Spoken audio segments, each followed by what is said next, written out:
അടുത്ത സ്കൂളിലേക്ക് മാറ്റിച്ചേർക്കാൻ പറയാം. സച്ചുട്ടന്റെ സ്കൂളിൽ ഞാനും പോയിക്കോളാം അമ്മേ. അപ്പോ മോളുടെ അച്ഛൻ തനിച്ചാവില്ലേ?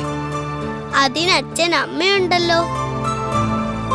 പിന്നെ ശരണി ആന്റിയും ലക്ഷ്മി അമ്മായും അമ്മാവനും ഒക്കെ ഉണ്ടല്ലോ അവിടെ. എന്നാലും മോളുള്ളത് പോലെ ആവില്ലല്ലോ. അച്ഛൻ പാവല്ലേ? അച്ഛൻ പാവമാണ്. പക്ഷെ അച്ഛമ്മയ്ക്കൊന്നും എന്നെ ഇഷ്ടമല്ല. എപ്പോഴും വഴക്ക് പറയും. അമ്മയെ ഇഷ്ടമല്ല. അതൊന്നും സാരമില്ല. അച്ഛമ്മയ്ക്ക് ഉള്ളിൽ ഒരുപാട് സ്നേഹം ഉണ്ടാവും. അത് പുറത്ത് കാണിക്കാത്തതാ. അച്ഛന് മോളെ കാണാൻ ഇപ്പൊ ഒരുപാട് ആഗ്രഹം ഉണ്ടാവും. എന്നാ ഞാൻ പോവാ അമ്മേ. നാളെ തന്നെ അച്ഛനോട് ഇങ്ങോട്ട് വരാൻ പറയാം. പോയിട്ട് ശനിയാഴ്ച ഇങ്ങോട്ട് വന്നാ മതി. അങ്ങനെ വേണ്ട, അമ്മയെ എൻ്റെ കൂടെ വേണം.